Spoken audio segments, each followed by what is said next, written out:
Okay, hello everyone, and welcome to today's WFRN VCS event featuring 5 of the finalists for the 2024 Rosabeth Moss Kanter Award for Excellence in Work and Family Research. I'm Jen Hook, WFRN's Vice President, and I'm delighted to welcome everyone here to our virtual conference series on behalf of WFRN's President Ellen Galinsky and our Executive Director, Steve Sweet. I also want to recognize the sponsorship of the Population Research Institute at Penn State. A few things before introducing today's speakers. By joining us today, you're consenting to recording. The recording will be posted on WFRN's brand new YouTube channel that is launching today and is featuring our debut Big Ideas talk by Bridget Schulte. I also want to acknowledge that events are made possible by the generous support of our members. So if you're not a member yet, I encourage you to go to our website and look at the benefits of membership. I'd also like to take the opportunity to direct you to our donation site where you can contribute to sustaining the Kanter Award, which by the end of the talks, I'm sure you'll be so impressed by. You will want to support this ongoing effort. And finally, please save the date for our next VCS event coming November 15th on effective strategies to disseminate research findings to non-academic audiences, organized by our board member, Marissa Young. So before we hear from our finalists, we'll hear more about the Kanter Award from the 2 lead partners on this effort, Shelley MacDermid Wadsworth at the Center for Families at Purdue University and Jennifer Fraone at the Boston Center for Work and Family. So first up, I'd like to introduce Shelley.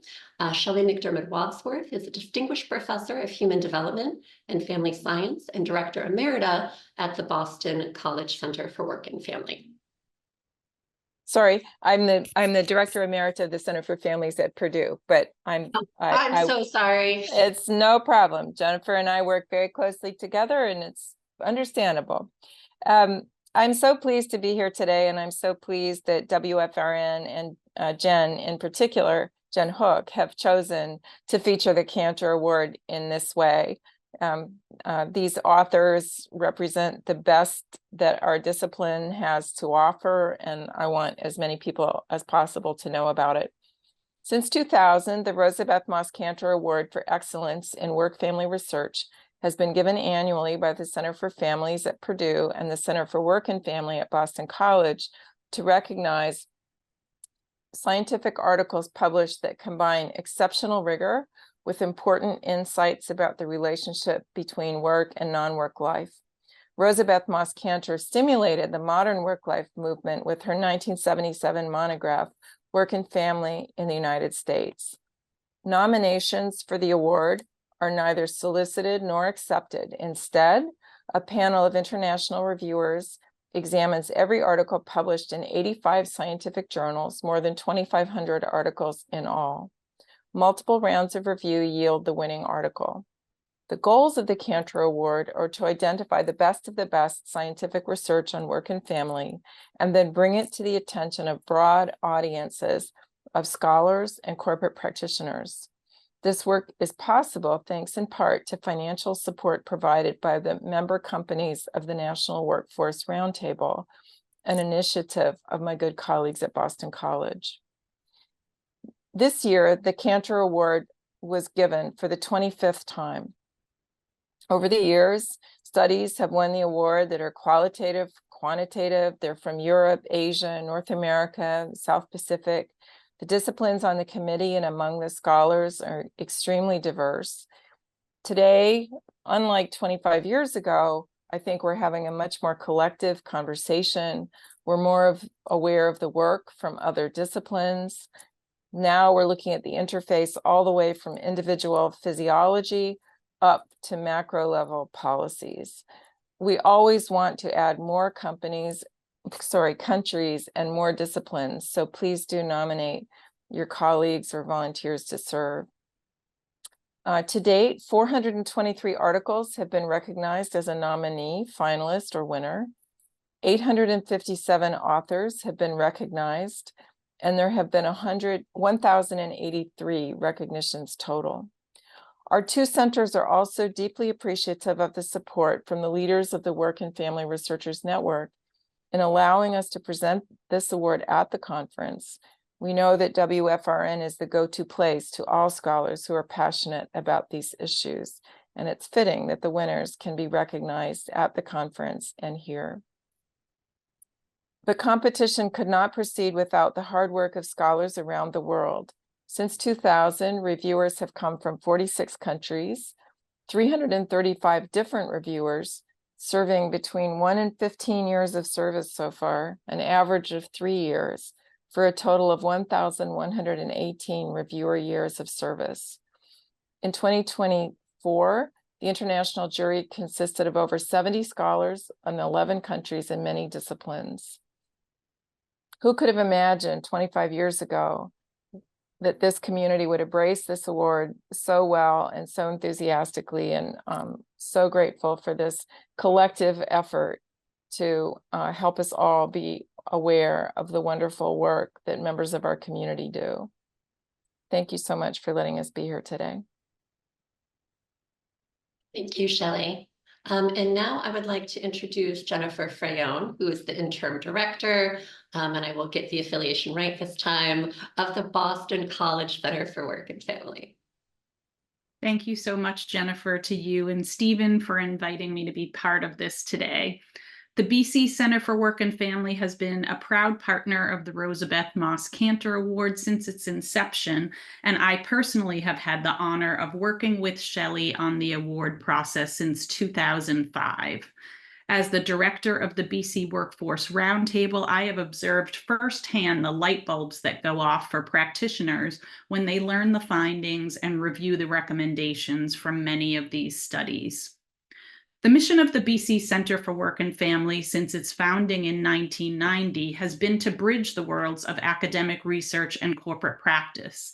The center works with many of the world's leading employers, representing over 3 million employees, by partnering with HR practitioners to share data and exchange ideas in a learning and networking community. The Kanter Award is truly at the nexus of this work. It enables us to stay aware of the groundbreaking research that's being done and to connect our corporate leaders with both the researchers and their findings. The corporations in the BC Workforce Roundtable not only support the award financially, they also contribute to the selection process by reviewing the finalists' articles and offering their practical insights. These organizations also benefit by hearing from and interacting with the authors of the winning article each year. And this year we're fortunate to have 2, and we will be featuring Vanessa Conzon at our Fall Roundtable Conference in Boston this November, and then Julie Wayne via a virtual event in December. So I'm thrilled to have the opportunity to hear all of the finalists' presentations today. Thank you, Jennifer. Back to you. Thank you, Jennifer. Okay, so we're going to jump right into our 5 presentations. We'll do a Q&A at the end, so please make note of your burning questions and save them for the end. So there are 2 winners this year, as Jennifer mentioned, and we're going to hear from our 2 winners first, and then the rest of our finalists next. So first up, we have Vanessa Conzon, who is the Assistant Professor in Management and Organization at Boston College's Carroll School of Management, presenting her paper, The Equality Policy Paradox, Gender Differences in How Managers Implement Gender Equality-Related Policies.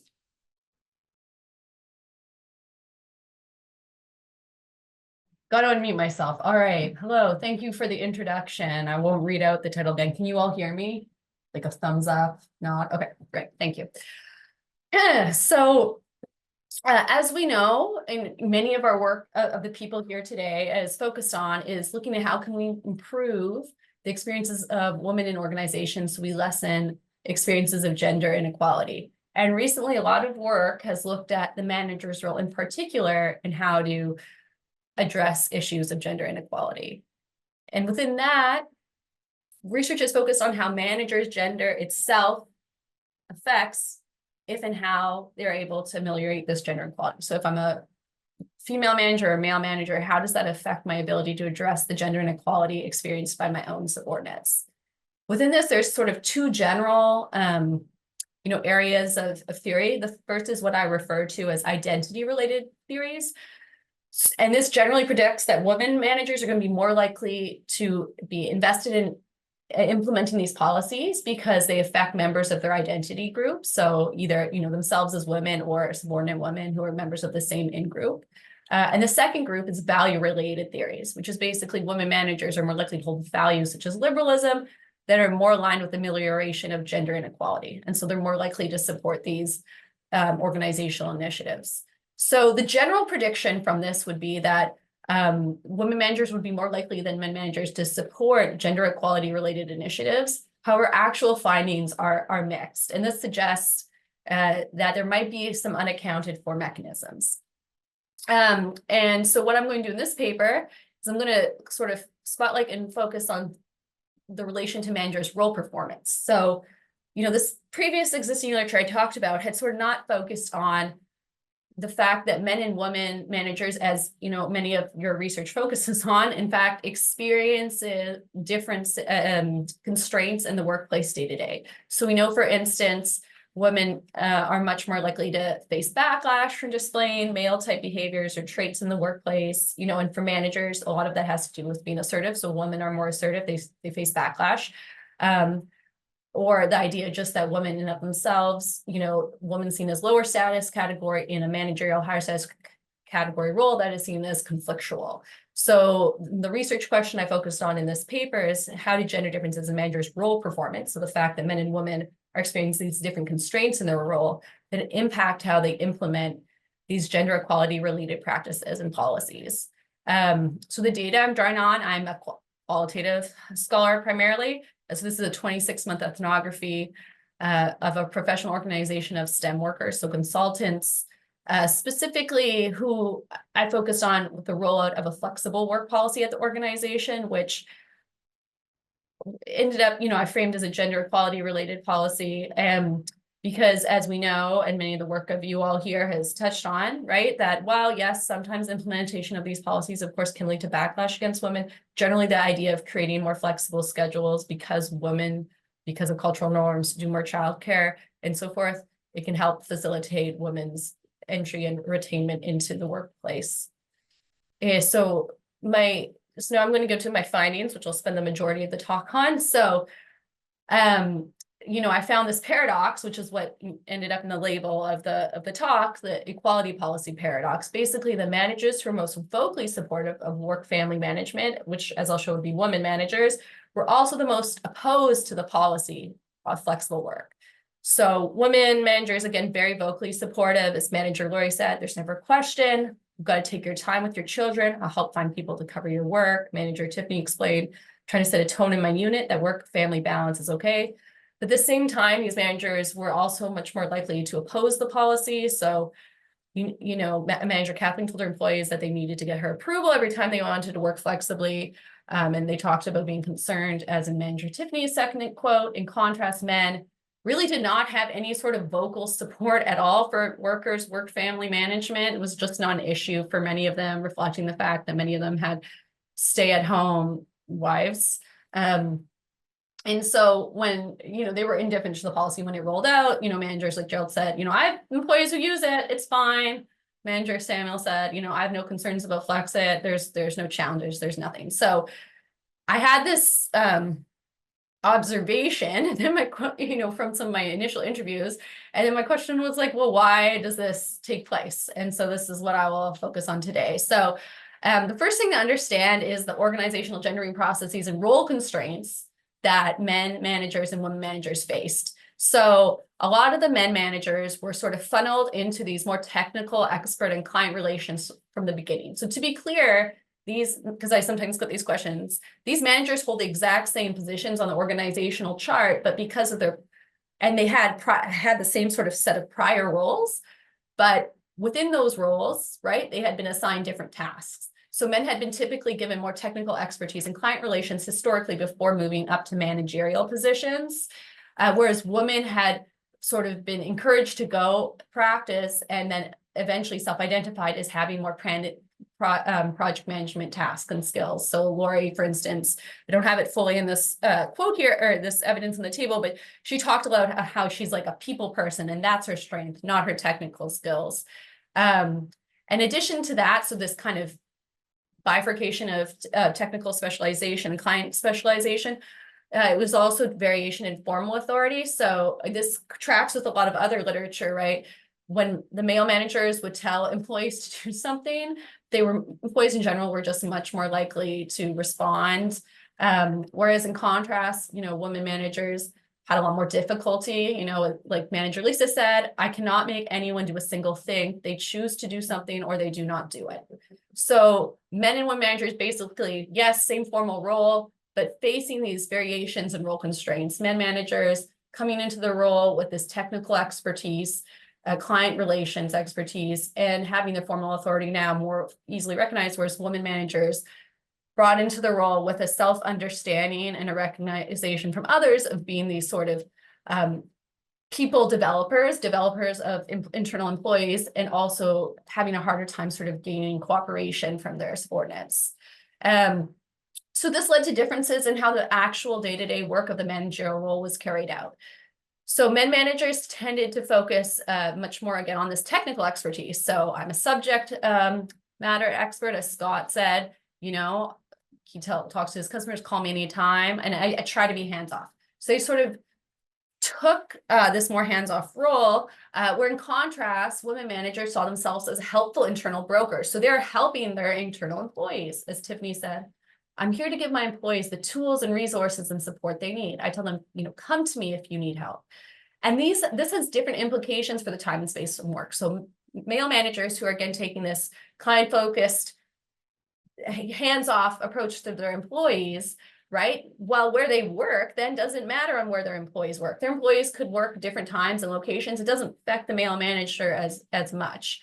So for instance, one manager named Matt, his employees would always joke like, oh, there's no point going by his office anyways, because he's often not there. He's either visiting a client or he's just on the phone call with the client. Like his work was almost entirely separately from his subordinates. Whereas in contrast, women managers, again, their role was about brokering and helping these internal employees. So they needed to know where and when employees were working. So as Manager Erica explained, each day I poke my head into my employees' offices. Even if those interactions are small and seem inconsequential, they are important. It might seem like a small thing that she's dropping by, but that's how she learned what was happening in her unit, passed on information to others, checked on how employees were feeling, and so forth. So when the policy rolled out, male managers were generally passively supportive. So as Manager Gerald explained, I have employees who use Flex it, it's fine, basically the same for me. Whereas Manager Jennifer said, it could be a zoo in my unit, Flex it is making my job harder, it's already hard enough. So all of a sudden for Jennifer, from her perspective, the way in which she'd been managing employees was threatened because the policy was allowing them to work at different times and places. And it would be hard for her to, what was she going to do now? Work 12-hour days and be at the office that whole time? How is she going to be able to maintain that close sense of connection? I also like to briefly touch on this when I present that it's not one-to-one. Okay, so it's not that every woman manager ended up in this situation. Every male manager, was supportive of the policy. Men who are racial minorities tended to face role constraints similar to, but not identical to, those of women. And so they were more likely to oppose the policy. And then some male managers also opposed the policy because it created more work for them, because they believed they had to be really involved with their clients. And the easiest way they thought to do that was to have their employees on site all the time, which was not typical for most people in this organization since clients were external.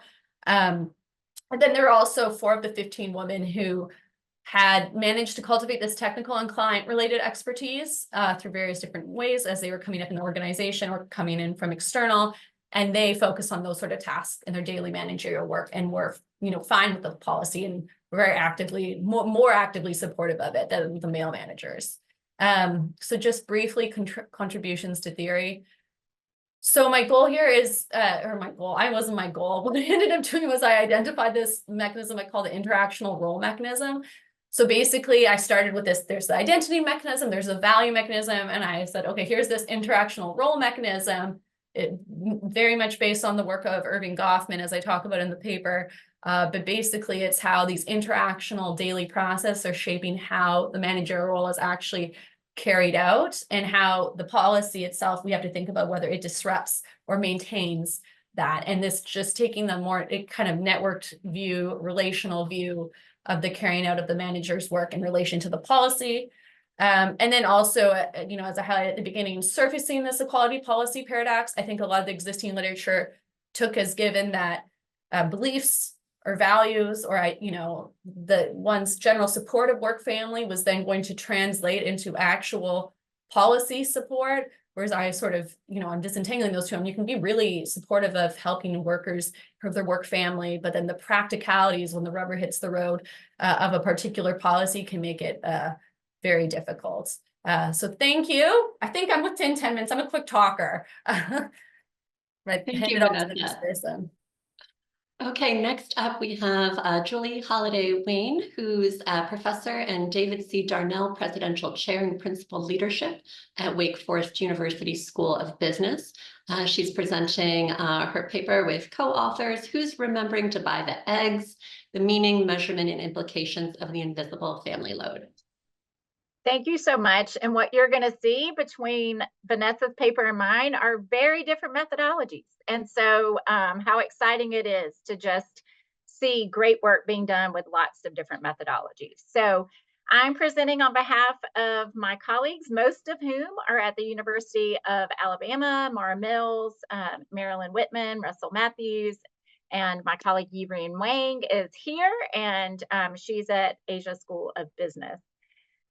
Just a little background on how we became interested in this topic. Mara Mills and I were at SIOP. For those of you outside of the IO psychology world, the Society for Industrial Organizational Psychology, and we were trying to grab coffee, and we were both busy making sure things were running smoothly at home. And we said, you know what, this is something that we should study.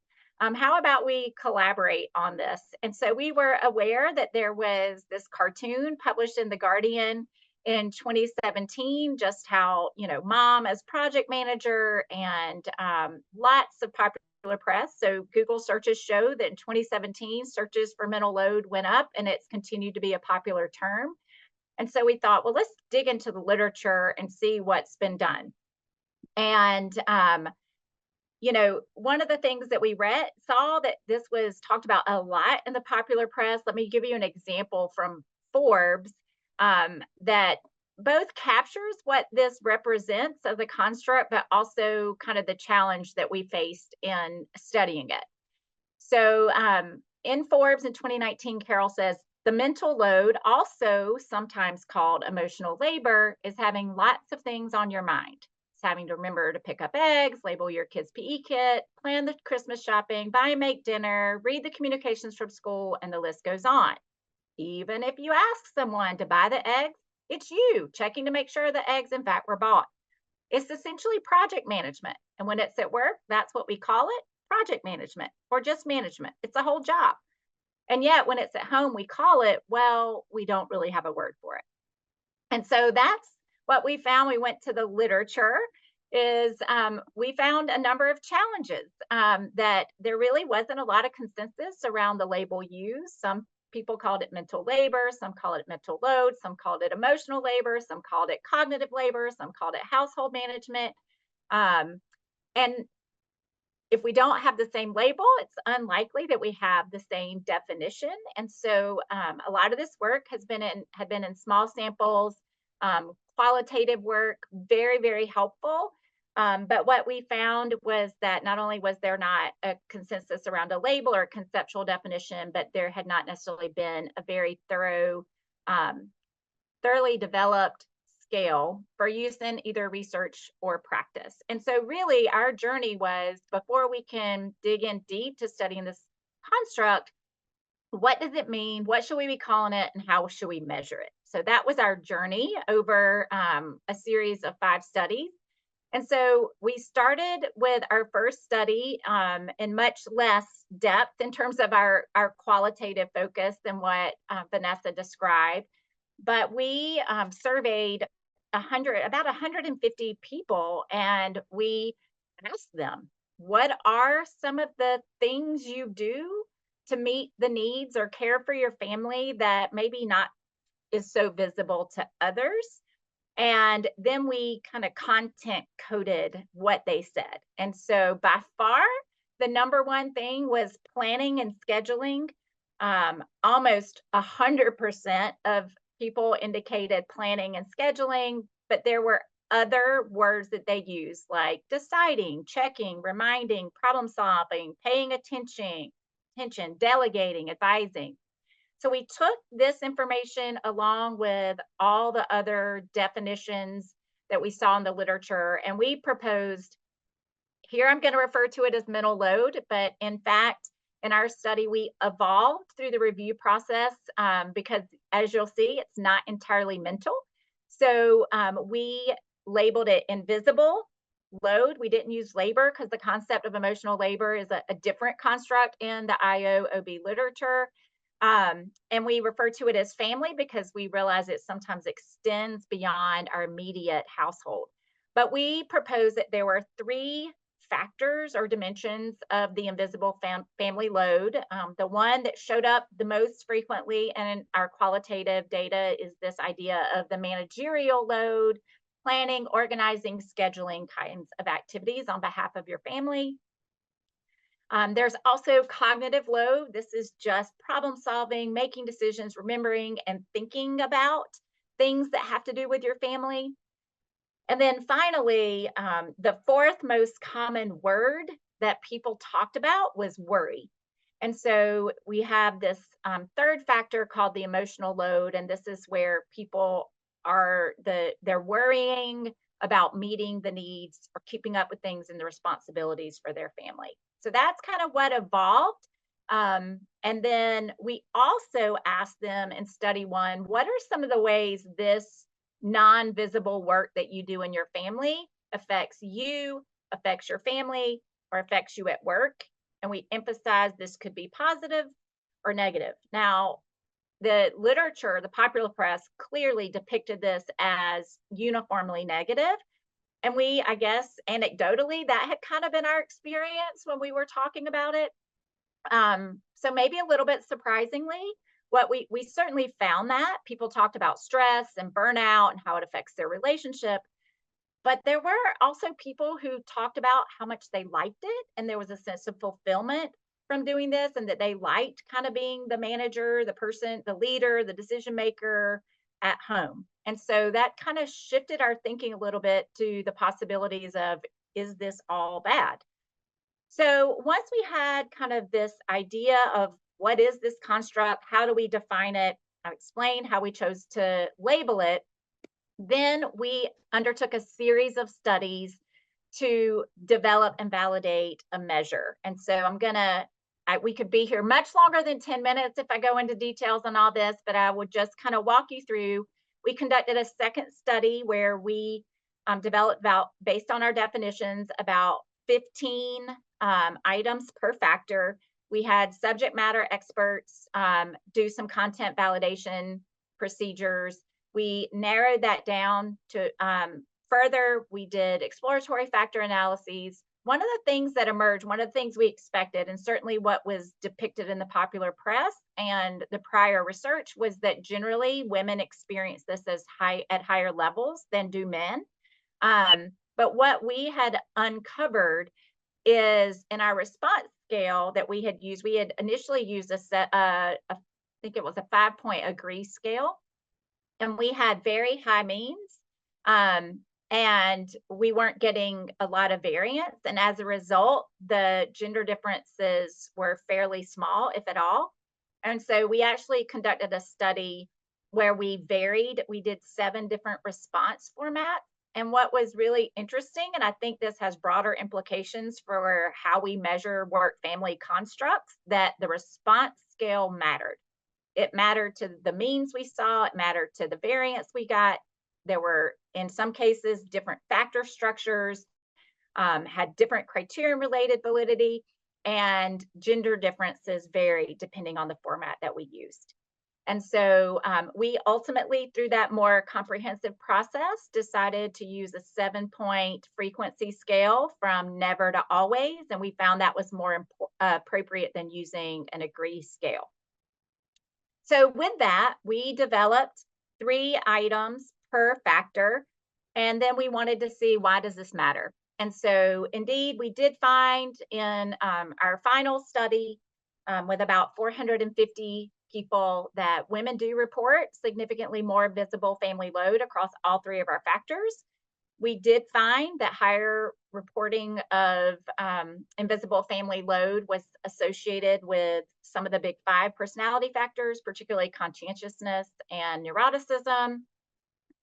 But the way in which those factors predict outcomes not only were different in strength, but different in the nature of the relationship. So we controlled for conscientiousness, we controlled for neuroticism, we controlled for some of the previous existing measures of mental load.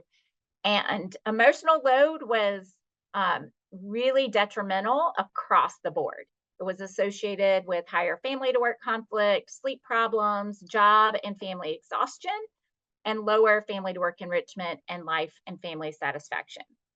Much like our qualitative data had indicated, we actually found positive relationships with managerial and cognitive load in terms of being associated with more family to work enrichment and family satisfaction. And in fact, cognitive load predicts better job performance, even above and beyond conscientiousness. So we feel like that this just kind of scratches the surface. So I hope this will excite some of you all to explore the next steps in invisible family load. It suggests that outcomes are not entirely negative. So we need to be theorizing and studying potential positive implications. As an organizational psychologist, what this indicates is that this experience of invisible family load doesn't only impact the individual and the family, but it does spill over to work. And so this is something important for organizations and managers to know about and to think about and potentially help with. We think there's lots of opportunity for a deeper examination of gender differences, looking at antecedents. We think this is ripe for potential intervention research. Our measure focuses on what I call the absolute invisible family load, which is just overall how much of this is experiencing it. But a lot of the research in the Division of Household Labor looks at relative, and our research doesn't do that. So we think there's opportunity to compare those things. And I know that there are other people extending this idea of invisible work to their jobs. So with that, I will turn it over to the next one. Thank you, Julie. So next up, we have Suzanne Chan Serafine, who is Associate Professor of Organizational Behavior in the School of Management and Governance at the University of New South Wales Business School. So yes, that does mean that Suzanne is joining us at now 1:30 a.m. her time. So we very much thank her for being willing to stay up this late. And she's presenting her paper with co-authors, The Adoption of Human Resources Practices to Support Employees Affected by Intimate Partner Violence, Women Representation in Leadership Matters. Thank you. No, I'm very honored to be invited to this event. So thank you, Jennifer, Shelley, and Jennifer for supporting this event. My co-authors are scattered across Australia and US and Canada. Karen Sanders is here with me at UNSW Sydney. Nick is at University of Alberta, and Simon Westerbork is in the University of Illinois at Urbana-Champaign. So in this paper, we investigated the topic of organization support of employees affected by intimate partner violence through their HR practices. We first got really interested in this topic because simply it's always on in media about gendered violence and domestic violence. So we started this project in 2017. And so we went we went to meet with the Australian HR Institute and met with the board, we wanted to find out what organizations are actually doing to support their employees who are affected by intimate partner violence. So intimate partner violence really is, or IPV, are behaviors that cause physical, psychological, emotional, and sexual harm to a former or current intimate partner. Unfortunately, IPV is prevalent, and as you can see in these statistics, and that it can often have severe consequences. To date, there are still, however, not many organizations that have policies and practices that support their employees affected by IPV. That is, practices that keep their employees safe and safeguarding them from employment discrimination. So these organizations tend to see IPV as an issue confined to the home and outside the purview of the workplace. However, the negative impact of IPV on organizations is in fact quite high because a significant number of people experiencing IPV are workers, employees. So, but more importantly, organizations should consider it a moral imperative to support their employees affected by IPV, partly because they should care about the well-being of their and the treatment of their own employees. So you will see that based on from this statistics, IPV can negatively affect productivity, absenteeism, turnover, in essence, the bottom line. So organizations really should be considering IPV not just a private family concern, that it is a workplace concern for economic reasons and moral reasons. So what do we know about this topic, right, in research? So there is some initial findings saying that organization support do work in combating the negative crossover effects of IPV on home to work and work to home. And also, based on our discussion with the board at the Australian HR Institute, we find that organizations support their employees who are experiencing IPV through several HR practices that can be categorized in several categories. IPV leave, training for supervisors to recognize IPV and to help victims to disclose, right? And counseling and flex work arrangements. So we know that some of these HR practices are effective in terms of increasing supervisor and co-workers' ability to recognize that IPV is experienced by their workers, and that increases their willingness to intervene. But what we don't know is why is there such variance in terms of organizations' response to IPV? So why do some organizations see IPV as intertwined with work and hence provide support to their employees, while others do not?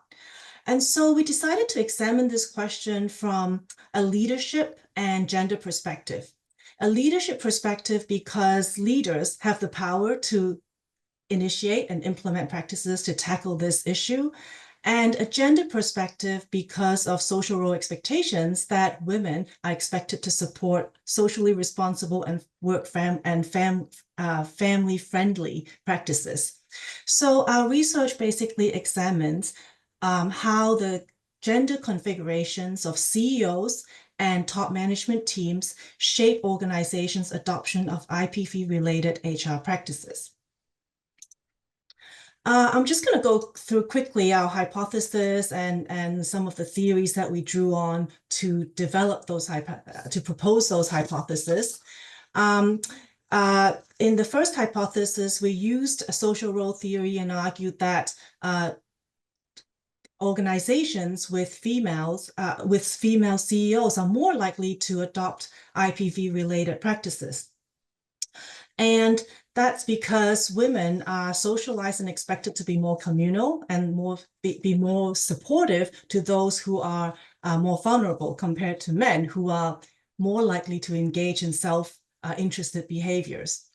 And in the second hypothesis, we wanted to understand the impact of female representation in top management teams. So social role theory does not tell us how the gender-based influence hypothesized in H1 manifests in mixed gender groups. So we extended social role theory by incorporating the notion of critical mass.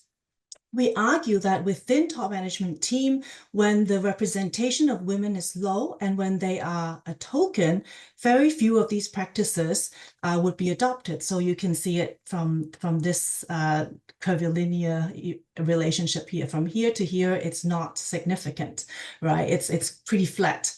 And however, once more women join the top management team, and reach a critical mass threshold, such practices adopted much faster.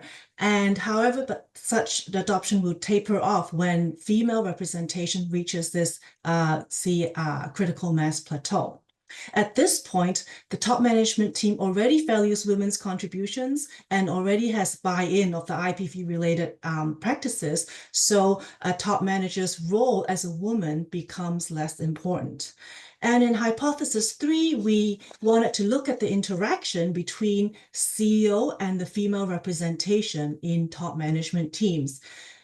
Specifically, we drew on the upper echelon theory to literature to theorize how the top management team exerts influence on CEO and vice versa.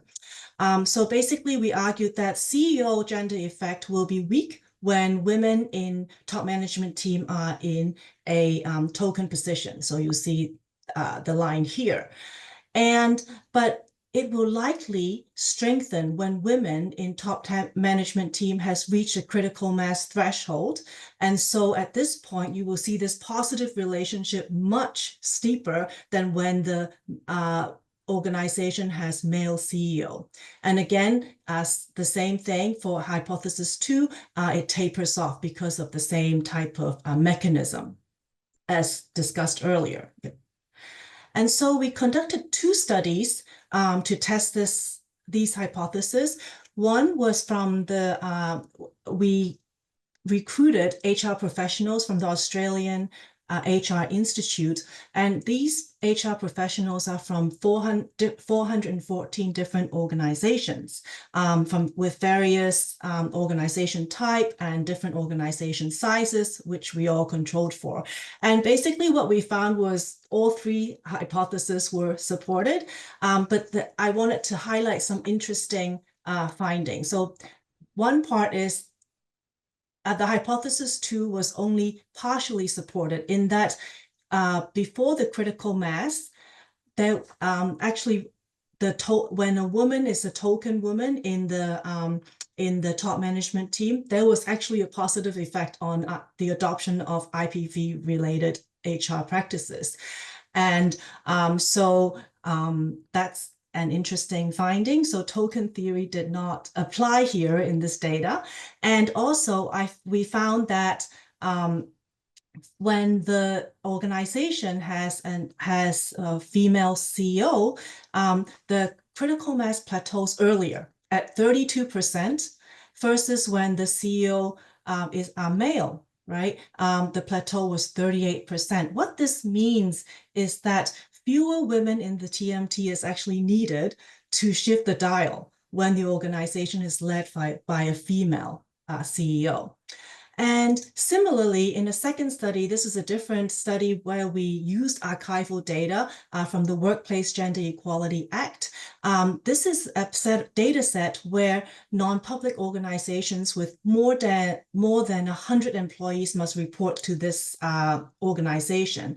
And this is an archival data set of over 4,000 organizations, and we used 2 years of data set to test our hypothesis. Basically, we also found support for our hypothesis, and the same thing. The critical mass, before the critical mass, even women, even though when there are very few women in the TMT, there's still a positive relationship in terms of adoption of IPV-related HR practices. And it tapers off, and the same thing, critical plateau reaches earlier, 32% versus 35% when the organization has a female CEO versus male CEO. So what does our what is the importance of our finding? Well, it says that it highlights the important role of female leaders. So women representation in top management team matters, and that if a CEO is female, fewer women in top management team is needed to shift the dial. However, I want to highlight that the critical mass plateau that we found is not an invitation for organizations to merely have 30-some% of women in the top management teams. It merely means that after the plateau, strategic decisions that are based on other factors other than gender of the top management team members. It's more based on other factors such as maybe leaders' vision and maybe other processes such as better relationship and more stable relationship between men and women within the top management team. And also our study also found that highlights the boundary conditions of token theory. Context matters. For these women who are of higher status within an organization, tokenism did not predict that they would not have influence, right, in these types of IPV-related HR practices. So the next set of questions that we have in the domain of work-life family is, to what extent are IPV-related practices effective? Are there any unintended consequences, right? And how do leaders and line managers effectively communicate and implement the practices? So this question kind of relates to Vanessa's question, right? So now that we have the physical stuff, the initiatives and the practices, how do we communicate and implement the practices so that it gets infused and lived and breathed by the organization so that they are effectively implemented? And so also, to what extent do the current findings generalize to other work-family practices like flexi time, childcare services, provision of leave for fertility treatments, for instance? And how do we design organizations that are more likely to support work-family practices? We don't really want to wait until there are more women leaders in organizations. Are there interventions that potentially that we can take to hasten that process? How do we educate, for instance, how do we educate and persuade existing male leaders to support IPV and other work-family related practices? So I just wanted to end this presentation with some resources for workplaces that if they want to kind of implement more practices and policies to support their employees who are experiencing intimate partner violence. The first two links are based on Australia, and the final link is the National Resource Center on how to respond to domestic and sexual violence in the workplace. That's more US based. And thank you. And please connect with me if you have suggestions and you like to collaborate. Thank you, Suzanne. Next up, we have Cassandra Ingemann, who is joining us. She's a research fellow at the Swedish Institute for Social Research at Stockholm University, so joining us from the other side of the globe. She'll be presenting her work, Making Parenting Leave Accessible to Fathers, Political Actors, and New Social Rights, 1965 to 2016. Thank you for that introduction. Yes, my name is Cassandra Ingemann at Stockholm University, and I'm really honored to be here sharing this paper with you today. It was published last year in Social Politics, and this paper examines the politics of inaugural laws, and these are laws that create new social rights. And my focus is on fathers' first access to two types of paid parenting leave. So this is paid time off to care for newborns. I interpret fathers' access to parenting leave as a unique indicator of shifts towards dual earner care family policy models. These models encourage symmetric responsibilities in work and care between parents. In recent decades, affluent democratic countries have extended parenting leave rights to fathers and expanded these social provisions. Given that social policies were once expected to develop in path-dependent ways, unanticipated shifts in some countries toward gender egalitarian or dual earner care family policy models have received deserving attention among scholars. Policy changes in Germany, the Netherlands, and the United Kingdom were described by Kimberly Morgan in 2013 as breaking with, quote, decades-long policy traditions that sustained the male breadwinner model and condemned working mothers as causing harm to children. She argues that recent reforms in these countries represent a path shift, quote, a path shift in the area of work-family policy because they abandon past goals and embrace new ones, putting public means towards newly defined ends. So how can we explain these reforms? In cross-national comparative studies, traditional explanations for social policy variation emphasize leftist institutions. But for recent reforms in family policy, some scholars suggest alternative or nonpartisan explanations for policy change. For example, scholars have argued that women lawmakers across partisan divides are driving family policy expansion. Other studies suggest a role for party politics, but argue that family policies are a point of competition between parties for women's votes, or result from negotiations within governments between political parties, and these parties differ in power and policy priorities, and through negotiations, we get different policies. Using event history methods, I assess the role of different political actors in the timing of policy adoption, granting fathers their first right or their first access to paid parenting leave. Event history methods assess the probability of an event, in this case, the adoption of father's leave rights, occurring in a given case in a given time, provided it has not already occurred. So the case and time here is country year. And so I have annual time data spanning over a half century and covering 22 countries. These are mostly Western and Northern European countries, but includes also Canada, the United States, New Zealand, and Japan. My analysis assesses adoption of two types of leave rights for fathers. The first is transferable parenting leave. And so this is the first time, the first year that fathers get access to leave that can be transferred to them from mothers, or that they can transfer to mothers. And then the second is the right to paid parental leave as an individual non-transferable right.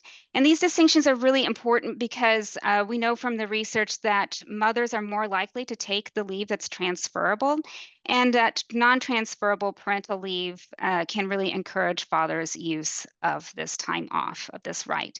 And one of the contributions of this paper is actually putting together this timeline. It took some considerable research work to find and locate the enactment dates for these different types of leave policies. However, one limitation in the analysis, since I'm looking at the inaugural law, the creation of the first right, there's not a consideration for how much the wage replacement rate is or how long the leave is, but I will get to that later. My main explanatory variables measure the strength of different political actors. This would be the share of cabinet seats held by left party members. So it's like social democratic parties and leftist parties. The share of cabinet seats that are held by confessional right party members. These are parties with ties to Christian churches. The share of parliament seats or legislative seats held by women, and the share of the workforce who are union members. My analysis also controls for socioeconomic and institutional conditions. And I won't be presenting those in this slideshow, but I can answer questions or talk about this if there's interest in the Q&A. So this table presents the results for each type of policy. These are the hazard ratios for each of the explanatory variables and models that include all of the controls. They show relationships between a 1-unit change in the covariate and changes in the hazard rate or the risk of policy adoption in a given country at a given year. Overall results support explanations of family policy variation that emphasize political actors. However, results also show different political drivers for the two types of leave provisions. So taking the first column first, countries are faster to create transferable parental leave when a larger share of parliamentary seats are held by women and a higher proportion of cabinet seats are held by confessional right party members.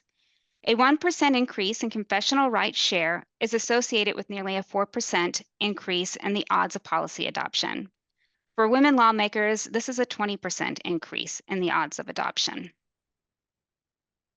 Now, the second column shows that countries are faster to adopt non-transferable parental leave for fathers. So this is the type of leave that encourages fathers to take time off when a higher proportion of cabinet seats are held by leftist party members. A 1% increase is associated with a 3% increase in the odds of policy adoption. Confessional right parties also play a role here, and with a 1% increase in their share, there's a 4% increase in the odds of policy adoption. Trade unions were also associated with non-transferable leave provisions, but these results were not robust to the inclusion of institutional controls. For example, the level at which wage bargaining happens in a country. It could be that the institutional context really shapes trade union power as political actors. Results suggest that fathers' access to transferable and non-transferable paid leave are distinct political projects. In explaining cross-national variation in social policies, it's important to distinguish between provisions and precisely measure them. Leftist parties and institutions are important for non-transferable leave, and the role of women lawmakers is complicated. I'm emphasizing in the paper that not all women lawmakers, of course, are feminists. And so what we see is that they are associated with the type of leave that women are most likely to take, but there isn't an association, or I don't find an association with the non-transferable leave that encourages fathers to take time off.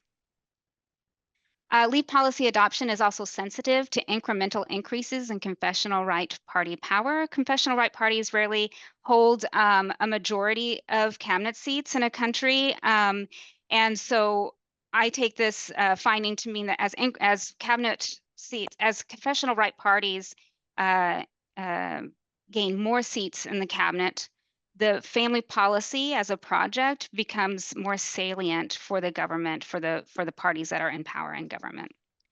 And as I mentioned before, a limitation is that I can't account for the wage replacement level or the duration of the leave provisions. So my future research, I'm working right now with a graduate student to develop cross-national comparative indicators that take wage replacement rate and duration into account.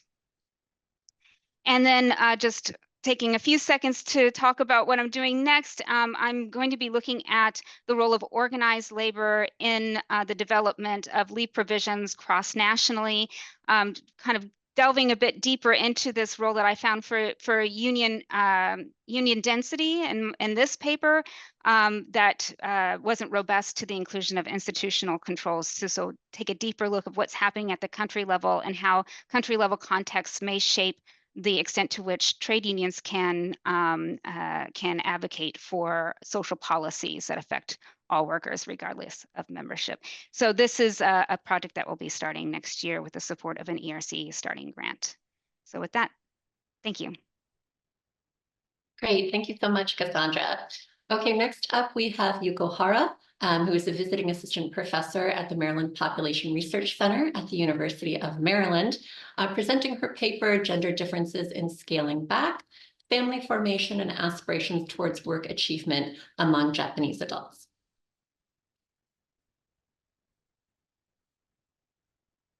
Hello, everyone. Can you see my screen? The slides? Okay, great. Thank you all for having me here today and giving me this opportunity to share my paper with you. It's such an honor to be selected as a finalist for this award. My name is Yuko Hara at University of Maryland, College Park. Today, I wanted to present to you my paper published in Socius last year. This illustration shows my outcomes and key predictors. The main outcome of this paper is work attitudes. They refer to the feelings that people have toward different aspects of the work environment.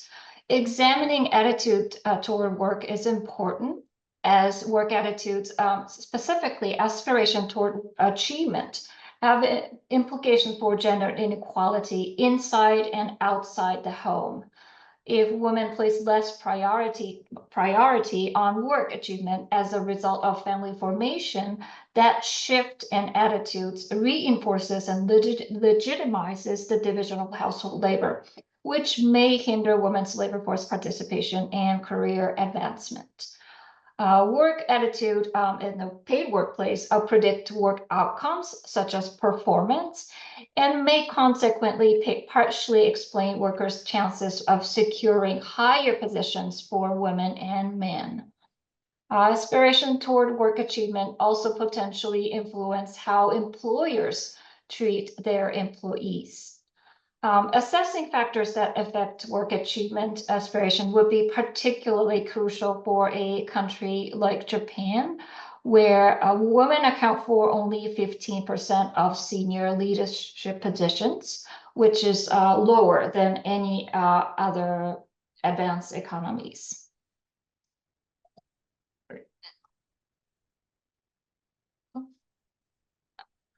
Just to set the scene, according to the Gender Gap Index published by the World Economic Forum, as you can see here, Japan ranks very low in terms of gender egalitarianism. It is far less egalitarian society than any of its economic peers. Women in Japan perform the majority of housework, even in the case of dual earner couple. And upon marriage and childbirth, women in Japan are more likely than men to be channeled into less desirable position in the work sphere. And some of them leave the labor force and come back, but often as a contingent workers. This research, in fact, was originally inspired by Dr. Kanter's book, Men and Women in the Corporation. And previous research, including Dr. Kanter's, has suggested that the attitudes toward paid work is best explained by job characteristics, not gender, and found some scholars found evidence supporting this claim. At the same time, another body of research has shown that women are more likely than men to adjust their work life to meet family demands by, for instance, turning down promotions or interesting work assignments, and sometimes cutting back on work hours and job demands, especially when they have young children. There are some major open questions remain unanswered. First, a little is known if opportunity structures or job characteristics, opportunity structure in the workplace mainly shape work attitudes, even in a highly gendered society. Second, which life events precipitate changes in work attitudes is unknown. It could be marriage, it could be the transition to parenthood. Lastly, it remains unclear whether women and men change attitudes corresponding to family transitions in similar ways. My key research questions, first, is how do transitions to marriage and parenthood affect Japanese men and women's work attitudes? Second, is it marriage or parenthood that precipitates changes in work attitudes?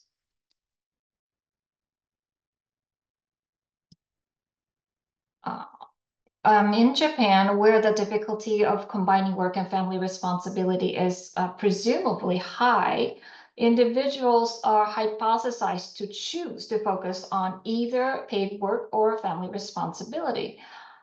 responsibilities. As their family responsibilities expand, women's aspiration toward work achievement are expected to become lower.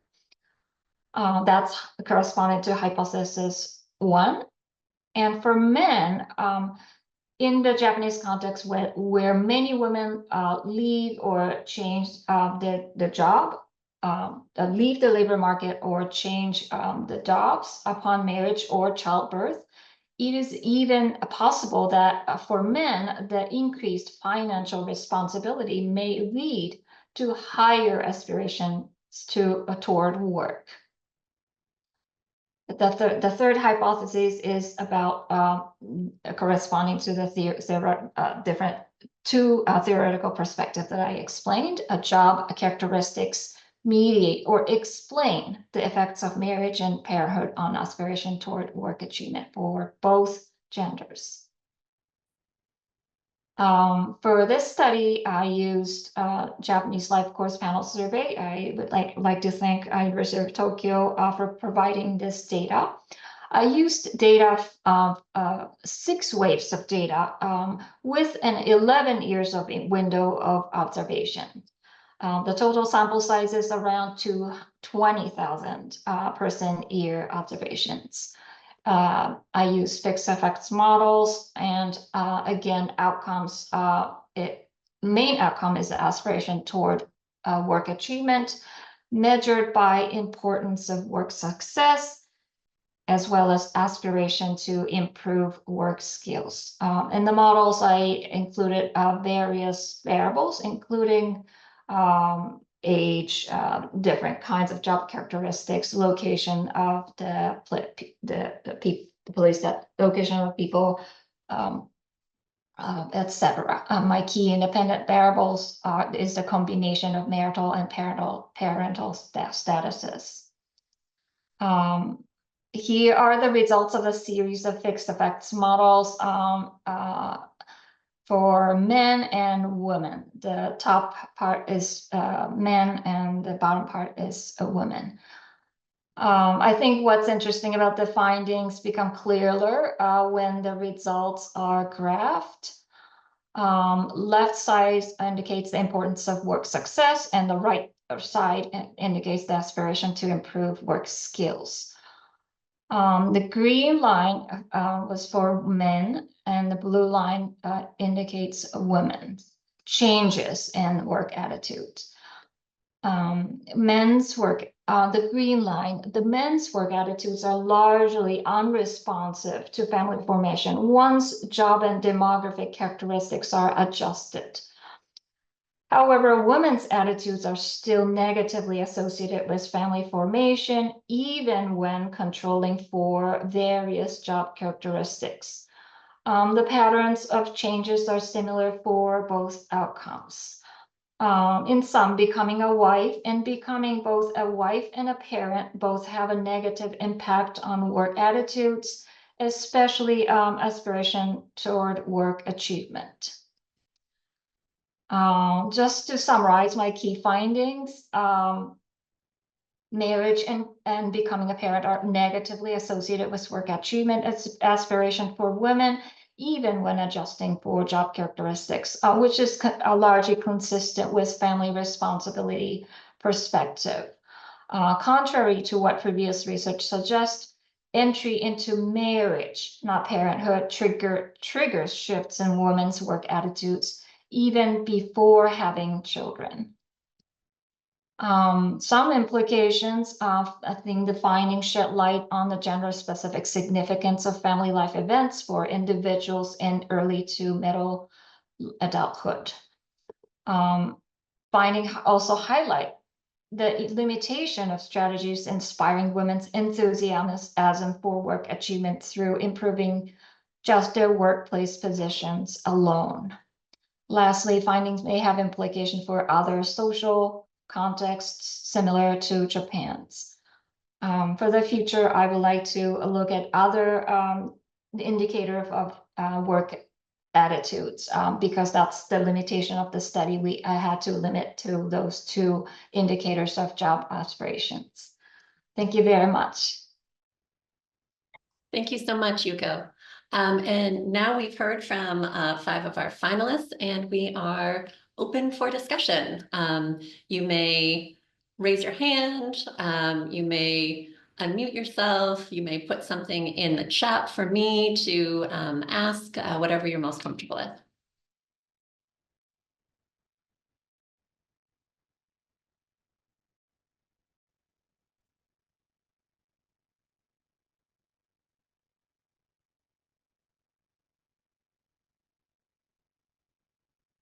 Well, I'll get things started with a question. I have questions for everyone, but I'll start with Cassandra. So I was really interested in your finding that the percent of women in parliament didn't seem to matter for sort of the big key policy, right, which is this non-transferable leave for fathers. And I was thinking about sort of, you know, what I know about some of these discussions when this has happened. And my recollection is that when these sort of non-transferable leaves are getting extended to fathers, a lot of times they may be part of a sort of a repackaging of parental leave, which could include sort of shortening mothers' entitlements. And I think it might be a little bit beyond your data that you've collected for this, but I was wondering sort of what your interpretation is and what your thoughts are on that. Yeah, that's a good point. Yeah, so sometimes some of the countries extend leave rights to fathers by actually cutting into some of the provisions that they had for mothers. And yeah, that's quite controversial, and even if it does encourage fathers to take more time off, and so it can be politically unpopular. So there can be some reason for not supporting it. But yeah, I think it's more like I wish that there were good measures of women and their partisan affiliations. It's not quite there yet, because then we could really test this what's feminist power resources theory, that basically says it's not just leftist institutions that matter for family policy expansion, but it's women within leftist institutions that really matter for these types of policies. And the data just isn't there yet. But I expected that partisanship still really matters, that there are women conservatives who are elected to office who want to see more time off for women, and think that for mothers, and don't see that prioritizing time off for fathers is really like a political project for them to take on. So I think it's important to recognize the diversity of women who are in these lawmaking, who are legislators, and their different policy aspirations. Yeah. Questions for our panelists?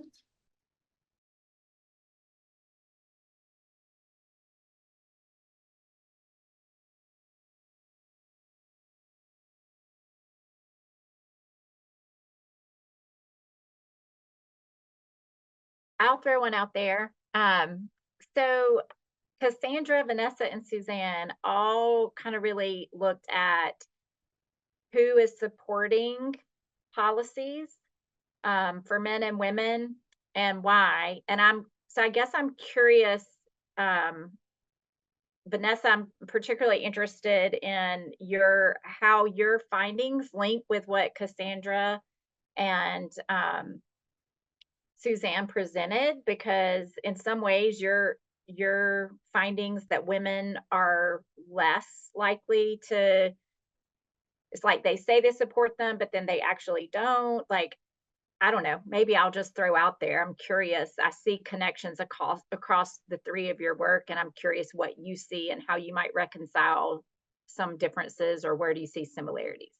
Yeah, I think this was a big, just like a broad picture thing, this is a big like starting point for me when I had this empirical finding, and I went to the literature and I found these groups of theories saying, okay, as Cassandra was saying, like there's these subset of theories that talk about, and it's slightly different but related, which she said would be nested in this broader set of theories of there's something about woman, putting forward woman that's important. And then there's this other literature, right, there's some, I didn't get into this in the talk, but then there's this tokenism literature, right? Like, oh, when women are in minority position, and I was like, where are we at here? There's so many. And to end up with those two labels that I use of the literature ended up taking a long time. I think where I landed on this, right, is it's not and or, you know, one of these. It's not one of these. It is and or, sorry. It's a combination. All these different mechanisms are at play in any given setting, and then sort of where we end up, what the outcome is going to depend on the particular contextual situation. So in the particular situation I was talking about, when I was really looking at the role of managers per se, and a policy that aimed at changing the way people act in time and space, that ended up being an issue, particularly through that interactional role mechanism. Although there were no issues related to in-group identity, the identity mechanism I discussed, or the value mechanism. I think part of what I was trying to say is like, yeah, consistent with a lot of literature, most literature, women were trying to help they wanted to help other women. And I do talk in the paper to make a point that these women managers also they did actively support things like childcare. They did actively support things like maternity leave, because that didn't have the same impact on their role. So I think, to abstract up, Julie, a little bit of this is like thinking that all these things can be happening and adding context. And when we're thinking about it, you know, being a little specific instead of, I think there's, you know, no, I'm not speaking to particular people here at all, but I was finding that there was this like, this literature kept going kind of like, oh, are women cogs in the machine or agents of change, as if it's some black or white thing, you have to be one or you are one, and that's just not people's experience, right? So or that women will always be one way or not. That's my answer. I hope I answered what you said. I just kind of see our paper as a kind of precursor to Vanessa's paper, in that we are simply looking at the number of practices that exist in an organization. We have no idea whether it's implemented effectively, communicated effectively, lived and breathed by the people, right? Whereas Vanessa's paper kind of addresses that. So even if we have, you know, when there's more women in the organization and there are more IPV related HR practices, it doesn't necessarily mean that it will be implemented properly. But if we can draw on Vanessa's findings to my paper, to our paper. So that's my thinking.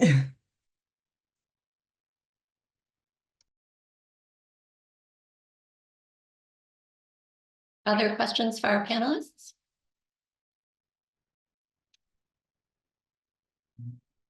Well, I'll keep asking questions then. I'll ask a question for Yuko. So I think your findings are really interesting in that I think so much of the literature has sort of moved beyond talking about marriage, and it's all about motherhood, right? And it's about, you know, couples can maintain a relatively egalitarian division of labor until the baby arrives, right? You know, it's really about this transition to parenthood, where so much of our focus is, I think, in research and in policy. And then you have these findings that say, you know, at least in the Japanese context, you see this with work, right? Aspirations, right at marriage, right? That it's happening at marriage and prior to parenthood. So I would love to hear you just sort of say more about sort of the role of marriage and sort of your thinking around that, and sort of your further thoughts. Great, thank you for the question. I think the findings is consistent with the existing literature, suggesting the very strong tie between marriage and parenthood. So in Japan, at least in the Japanese context, marriage is the prerequisite for childbearing. For instance, the percentage of the children born outside of marriage is 2%. It's very, very low. So I argued in an article that for women, once they get married, they already anticipate what's coming next. So even though they are not, in fact, facing any childcare responsibility, but at earlier point in time, they anticipate what's coming, and then they already lower their work aspirations. So that's part of the findings that for me was interesting, that I argued in the paper too.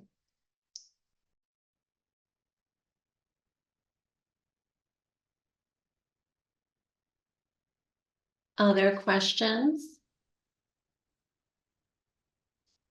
So we have a question in the chat for Julie. Could you tell us more about your findings concerning how the spillover from family to work in ILF is impacting the employees? Yeah, so we just scratched the surface. So what we think is that, what we find across the board are negative experiences pertaining to emotional load. So specifically how that is spilling over into work is not only are people more exhausted at home, but they're more exhausted at work. And so I think there's many other opportunities for us to figure out what are the ways in which this is affecting people at work. In this study, we looked at the relationship between each factor of invisible family load and family to work conflict and family to work enrichment and outcomes, but we didn't look at the pathways by which that happens. But that's what we think is happening, is that when they have more emotional load, they're experiencing more interference between family to work, and then they go to work exhausted. So it's creating overall strain and they're carrying that into work. So I think there's lots of opportunities for us to dig into this further and look at it on a daily basis as well as over time. What I also want to dig in, though, is that there are some benefits to doing more of this at work. You know, the cognitive load in particular, that's associated with greater family to work enrichment and better job performance above and beyond conscientiousness, right? Because what I think is happening is people who are more conscientious take on more work, period, right? And so they do that at work and they do that at home. But even when we control for that, we see positive results for the workplace. So we're continuing to look at other types of workplace outcomes. But we've just scratched the surface. So, but I think what this does, if you look at the popular press and you look at most of this literature, it really talks about how it creates anxiety and depression and burnout, or affects relationship satisfaction and marital conflict. So to my knowledge, we're the first ones to show, right? Like, this is not just something we experience at home, but it carries over, spills over into the workplace and makes it a business issue as well. Does that answer your question? Yes, it does. I mean, it's something that I'm obviously seeing. I'm a practitioner, so I'm experiencing it, but just trying to find a way to make businesses and employers more conscientious of offering measures to their employees to kind of facilitate and ease that spillover. So it's all five of your presentations were really insightful. Thank you so much, everybody. I will add that I mentioned the whole absolute versus relative invisible family load. This hasn't been published, but Uran and I, those colleagues, we're examining it. And what we expect, and in fact, what we find, is that for the individual, and especially for him or her at work, it's how much of this invisible family load do you carry overall? But in terms of satisfaction with your partner, it is very much about the relative amount that you carry relative to him or her. So, so a lot of this literature has really looked at the relative distribution of this load, but what we're finding is that matters within the context of the relationship, but it's really the overall level of either strain or enrichment. I don't want to paint it that it's uniformly negative, right? But it's the overall amount that's really predicting individual and work and broader family outcomes, like family satisfaction, as opposed to relationship satisfaction. Okay, so if you're coaching people in marital relationships, that relative becomes important, right? Clearly. Okay, we have another question in the chat for Yuko. If I understand right, marriage in Japan also means women have to take on elder care for their husband's parents as well as their own. Is there any data about parents or elder care Also, there's self-selection into marriage so that women who are predisposed to want to scale back at work would be more likely to consider marriage.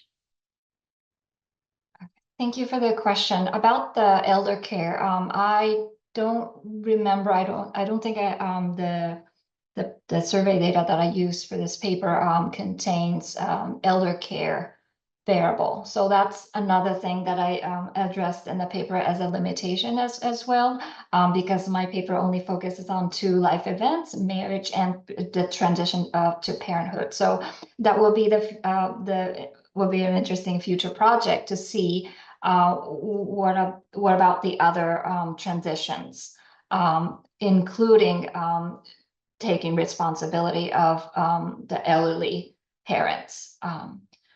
And I think the second question is also about the elder care. I try to remember. About selection into marriage, that if potentially that women who are sort of predisposed to want to scale back are the ones who are entering marriage. Yes, thank you. So my paper uses fixed effects model. So that model utilizes the panel data, which is like track people, the same individual over time.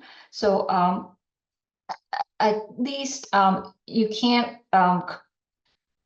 completely exclude the possibility, but I think that utilizing the panel data at least minimizes the possibility of time invariant personal characteristics. So I assume that those characteristics are stable over time, and my models take care of that.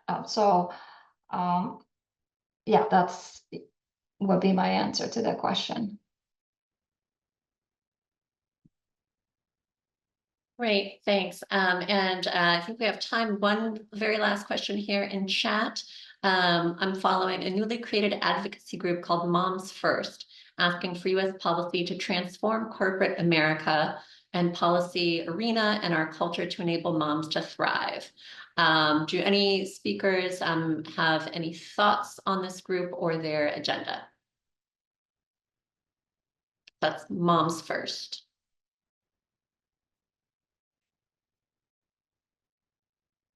It looks like I haven't heard of Moms First, but I guess if I wanted to say anything at all, I don't know. So I don't know what their demands are specifically, but I would say in the US, the policy project, or I'd say most countries, the policy project has moved away from focusing on giving more leave rights to mothers and doing more of a non-gendered leave provision. I think that there's a shift happening with that. So I don't know what Moms First demands are necessarily, but I think in terms of the policy realm, the conversation has moved quite significantly towards looking at non-gendered parental leave rather than investing more in just maternity leave.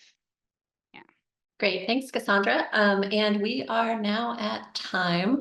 I want to thank all of our 5 finalists for taking the time to come present. I want to again thank Shelley and Jennifer for their amazing work on the Kanter Award and for joining us today to talk to us a little bit more about it. And thank you all for being here today. Have a wonderful day. Suzanne, get some sleep. And we hope to see you all for the next VCS event on November 15th. Okay, bye, everybody.